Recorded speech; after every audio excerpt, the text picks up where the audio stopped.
was a terrible trade for the Utah Jazz. First of all, Donovan Mitchell is 25 years old, and he's one of the best young players, 25 years or younger, in the NBA. You don't give that up. On top of that, they already traded Rudy Gobert, where they got a bunch of players and a bunch of draft picks. Now, why are draft picks important? You know who I am. I know who I am. Well, Donovan Mitchell was one of those guys that was in the middle of the draft. He was 13th overall. Now, the reason why I have an issue with this is because I'm wondering, what are the Jazz doing? Are they in business just to be in business, or are they actually trying to win? See, what I can definitely tell you guys is I'm spoiled. I'm a Lakers fan. So I know with my Lakers, we're looking at championships. We're looking to build championship rosters. So when I look around the NBA and I'm looking for a level of competition, because, you know, when the Lakers are talking about getting certain superstars, you know, everybody is talking about the competition level in the NBA. So now I'm looking around and I'm saying, this is what we're talking about. When it comes to the Lakers, we are an A1 franchise. Now, why are we A1? Because we're looking to win championships. So when we look at what the Utah Jazz just did, how long have they been without a superstar? And it's a legitimate. Next question. And then they finally get one. In fact, Rudy Gobert, get that man his credit. Get that man his flowers, because he's been Defensive Player of the Year damn near every single year. On top of that, the years that they didn't give it to him, he still actually deserved it because he pretty much put up the same numbers. I think his scoring is the thing that got a little bit better over the years. Before we continue with this video, I need you guys to do me a huge favor. Like this video, subscribe to the channel, and share this video like an assist, because here we're talking basketball. So you're going to get commentary, highlights. Most importantly, we're going to cover the biggest stories in the world of basketball. So without further ado, let's get back to the video. So now that we know that Donovan Mitchell is one of the best 25 or younger players, now we move into the next thing, which is, okay, well, we're thinking about draft picks. My question to you guys and to the Utah Jazz is, did Donovan Mitchell do something behind the scenes that we don't know about? Is he in some type of trouble, or is he escaping some type of trouble? And it's a legitimate.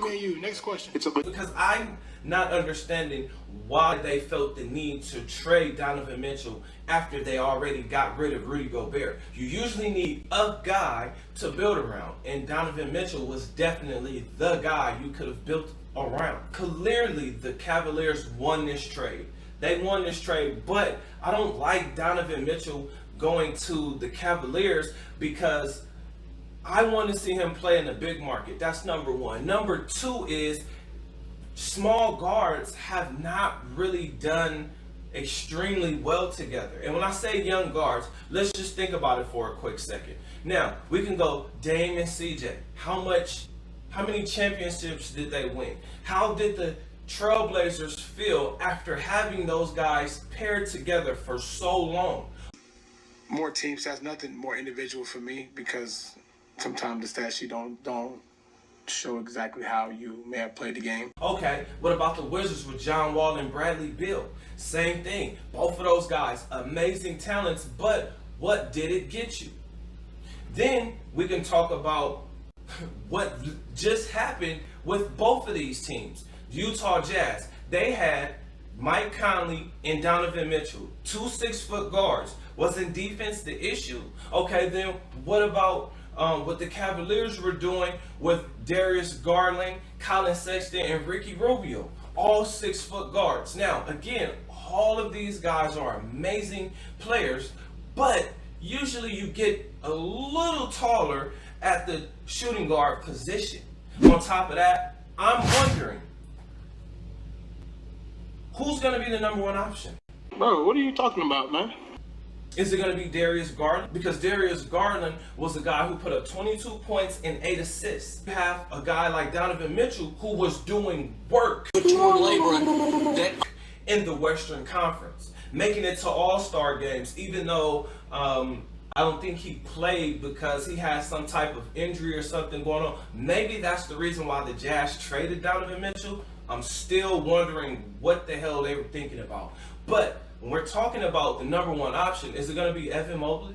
The guy who was a runner-up for Rookie of the Year, because he's a 7-footer who can pretty much do it all. Bringing in a guy like Donovan Mitchell, who's averaging 26 points and 5 assists, is this going to work?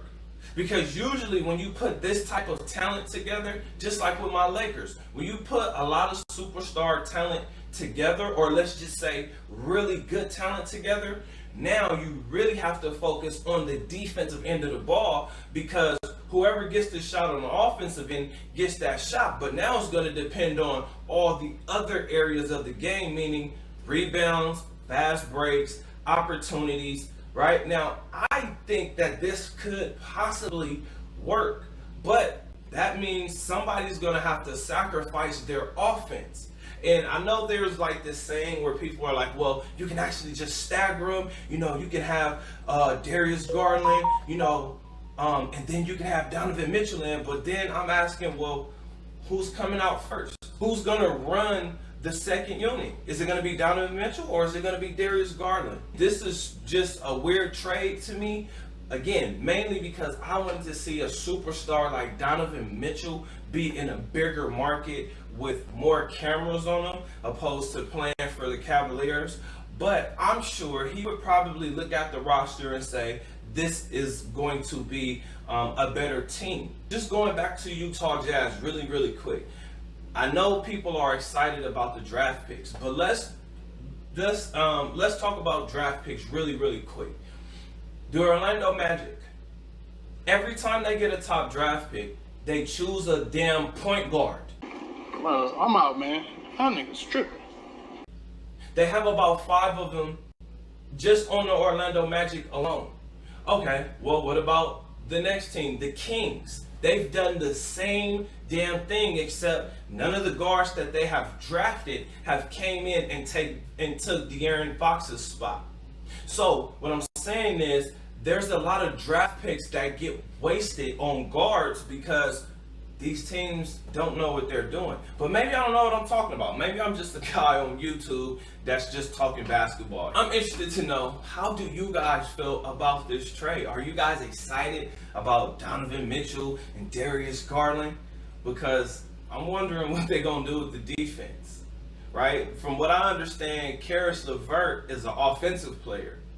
And if they're going to start Jared Allen and Mobley, which I'm sure they're going to do that, who's going to be playing defense on the wings? Because this isn't, the NBA is not full of big men who are real scoring threats. It's mainly guards that are the scoring threats.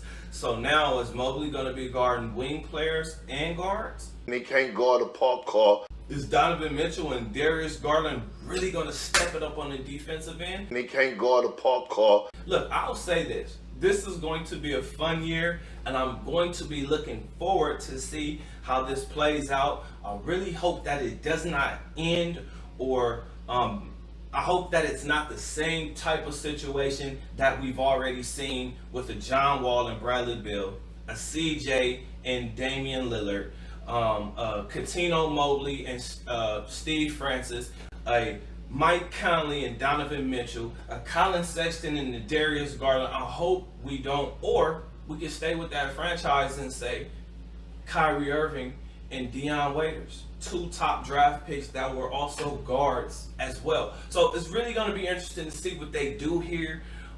Training camp is getting ready to start, so this should be a fun season. So with all that being said, get in the comments under this video. Let me know how y'all feel about this trade. Other than that, I'll see you guys on the next one. Peace.